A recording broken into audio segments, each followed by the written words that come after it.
किन्नर चुड़ैल। गोरखपुर नाम का एक गांव हुआ करता था।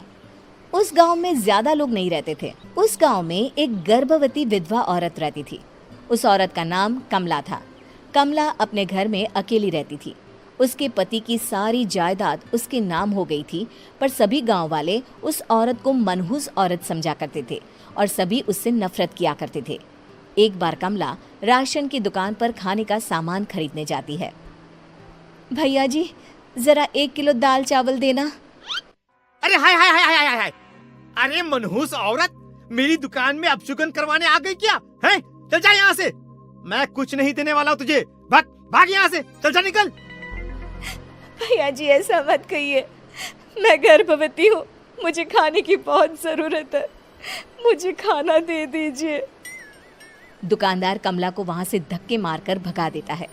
तभी कमला रोते रोते उस गांव के किन्नरों के इलाके में आ जाती है।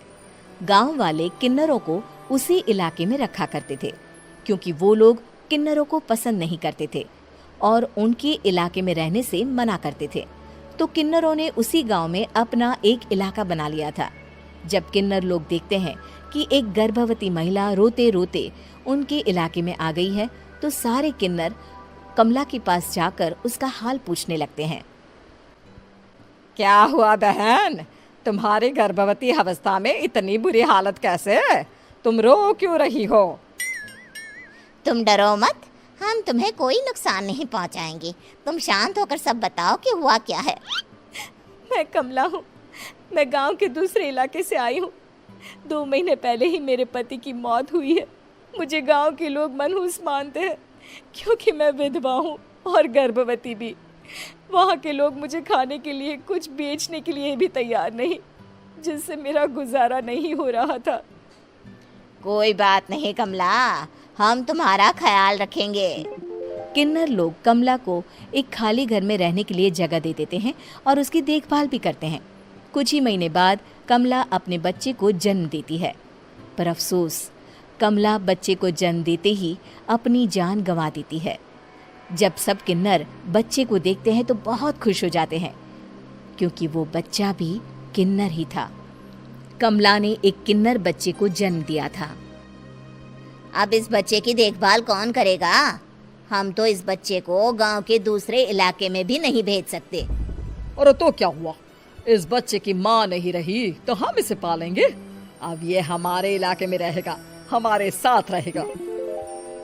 फिर वो किन्नर उस किन्नर बच्चे को गोद ले लेते हैं, उसका नामकरण कराते हैं। उस किन्नर बच्चे का नाम शक्ति रखा जाता है। देखते ही देखते शक्ति बड़ी होने लगती है। उसके रंग रूप बहुत सुंदर थे। वो बहुत सुंदर किन्नर दिखती है।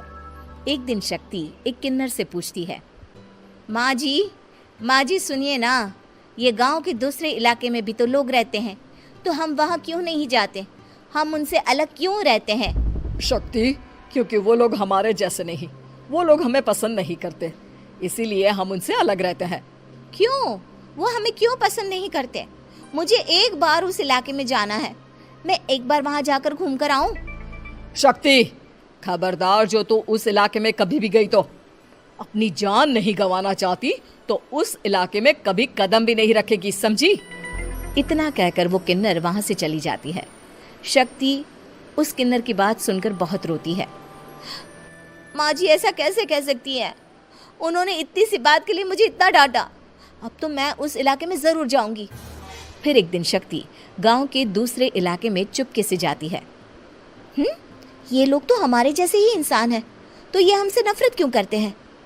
जब शक्ति उस इलाके में पहुंचती है तो गांव के सारे आदमी उसके रूप से मोहित हो जाते हैं। वो लोग ये अंदाजा नहीं लगा पाते कि वो किन्नर है। शक्ति की सुंदरता देखकर सारे गांव वाले उसकी तारीफ करने लगते हैं। तभी गांव का चक्कर लगाने गांव के जमींदार का बेटा हर्ष वहां पहुंचता है। हर्ष भी दिखने में बहुत सुंदर होता है। जब हर्ष ने शक्ति को देखा तो वो भी उससे मोहित हो गया, और जब शक्ति की नजर हर्ष पर पड़ी तो वो हर्ष को देखकर मोहित हो गई। आपको पहले कभी इस गांव में देखा नहीं।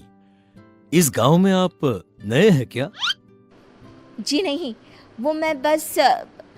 तभी शक्ति बोलते बोलते रुक जाती है और मन में सोचने लगती है, अगर मैंने इनको बता दिया कि मैं दूसरे इलाके से आई हूँ तो वो समझ जाएंगे कि मैं किन्नर हूँ, इसलिए मुझे इनसे झूठ ही बोलना पड़ेगा।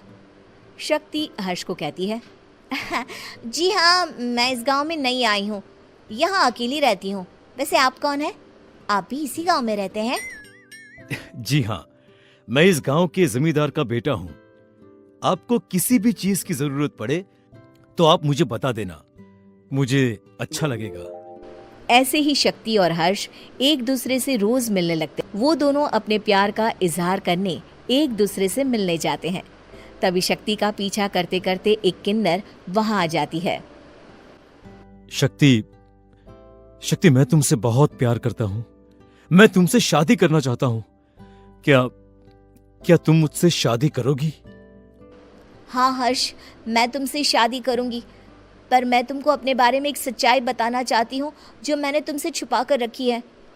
तभी उनके बीच में ही वो किन्नर आ जाती है। शक्ति, तेरी हिम्मत कैसे हुई ऐसा करने की?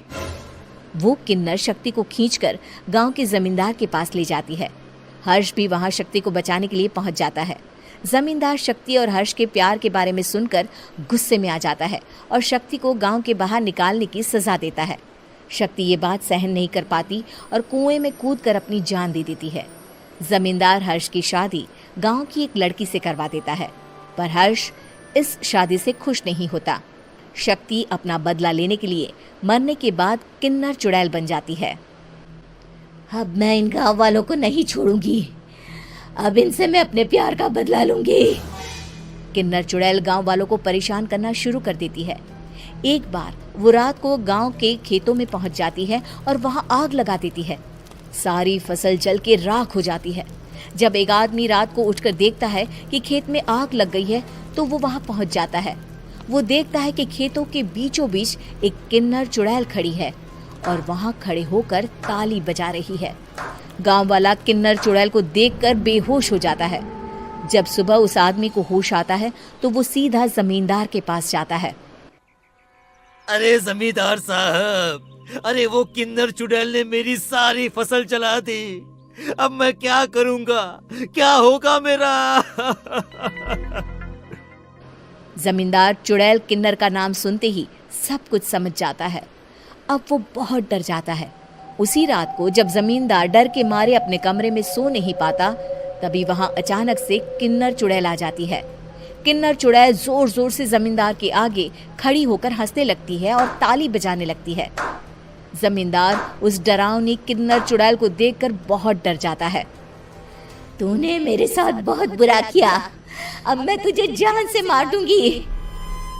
नहीं नहीं नहीं नहीं नहीं, मुझे माफ कर दो, मुझे मत मारो। मैं कभी ऐसा दोबारा नहीं करूंगा। अब तुम जो बोलोगी वही मैं करूंगा। ठीक है, मैं चाहती हूँ कि किन्नर इलाका गांव के इलाके से जुड़े और गांव का कोई भी आदमी किन्नर समाज से द्वेष ना करे, उससे नफरत ना करे, नहीं तो मैं सारे गांव को मार दूंगी। और तुम गांव में एक नया कानून बनाओ कि अगर किसी ने भी किन्नर समाज को हानि पहुंचाने की कोशिश भी करी या इनसे भेदभाव करने की भी कोशिश करी तो उनको कड़ी से कड़ी सजा मिलेगी। हाँ हाँ हाँ हाँ, मैं ऐसा ही करूंगा। तुम जो बोलोगी वो मैं करूंगा, पर मुझे जाने दो प्लीज। तब वो किन्नर चुड़ैल वहां से चली जाती है। गांव का जमींदार किन्नर चुड़ैल का कहा मानते हुए दोनों इलाकों को एक कर देता है और नया कानून भी लागू कर देता है। तब से वहां किन्नर समाज और बाकी गांव वाले शांतिपूर्वक रहने लगते हैं।